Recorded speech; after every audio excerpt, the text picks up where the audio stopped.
அஞ்சலி சாப்பிடும்போது இருமுறாங்க. அப்ப ராகவ் தண்ணி கொடுக்கறாரு. அஞ்சலி கொடுக்காம இருமிக்கிட்டே இருக்காங்க. கிருஷ்ணா தலையில தட்டுறாரு அஞ்சலியோட இருமலை நிப்பாட்டுறதுக்கு. ஒரு கிளாஸ் தண்ணியும் அஞ்சலிக்கு கொடுக்கறாரு கிருஷ்ணா. அதையும் வாங்கி குடிக்கிறாங்க அஞ்சலி. இத பார்த்த ராகவ் கடுப்பாறாரு. எல்லாருக்கும் அணு பரிமாறுறாங்க. அப்ப ஆகாஷோட கையில சட்னிய ஊத்திடுறாங்க அணு. ஆகாஷ் சொல்றாரு அணுவை பார்த்து, உனக்கு அறிவில்லையா? கண்ணை எங்க வச்சுக்கிட்டு சட்னி ஊத்துற? பாரு, என் கையில ஊத்தி வச்சிருக்க. இத சாப்பிட்டுக்கிட்டு இருக்கவங்க எல்லாரும் பாக்குறாங்க. அணு சொல்றாங்க, கையில தானே ஊத்துனேன், என்னமோ உங்க ட்ரெஸ்ல ஊத்தி விட்ட மாதிரி பேசுறீங்க.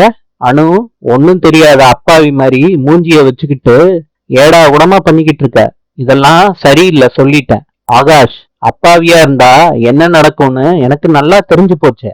எல்லாரும் இழுக்கிறதுக்கு நான் ஒன்னும் ஆளு கிடையாதுங்க. அணு, நம்மள பத்தி மாத்திரம் பேசு, பொதுவான கருத்தெல்லாம் இங்க பேசாத. உன்கிட்ட யாருமே கருத்து கேட்கல. சுந்தரி சொல்றாங்க, இப்பயாவது உனக்கு புத்தி வந்துச்சே. நான் படிச்சு படிச்சு சொன்னேனேடா, கேட்டியா?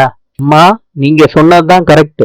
நீங்க சொன்னத கேட்காம போனதுக்கு நான் அனுபவிச்சுக்கிட்டு இருக்கேன். சுந்தரி சொல்றாங்க, கிருஷ்ணா, நம்ம அபிய டார்கெட் பண்ணா பாசமலர் ராகவும் அஞ்சலியும் இப்படி முட்டிக்கிறாங்க. அபி ராகவுக்கு முன்னாடியே இவங்க பிரிஞ்சிருவாங்க போல இருக்கே. ஆமாத்த, இந்த அஞ்சலியும் ராகவையும் பிரிக்கிறது மரத்துல இருந்து வேற புடுங்கிறதுக்கு சமம். இது சாதாரணமான விஷயமே கிடையாது கிருஷ்ணா. அதுவும் சீக்கிரத்துல நடக்கும், கவலைப்படாத. அத்த, சகுனி இந்த வீட்டுல இருக்கிறப்ப இந்த விஷயம் நடக்காம இருக்குமா?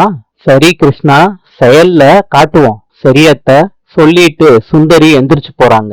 கிருஷ்ணா மனசுக்குள்ள நினைக்கிறாங்க, எது எப்படியோ அவங்கவங்க எடுக்கிற முடிவு நமக்கு சாதகமா தான் இருக்கு. ஒரே கல்லுல 3 மாங்காய் அடிச்சுட்டா. நாளை சந்திப்போம்.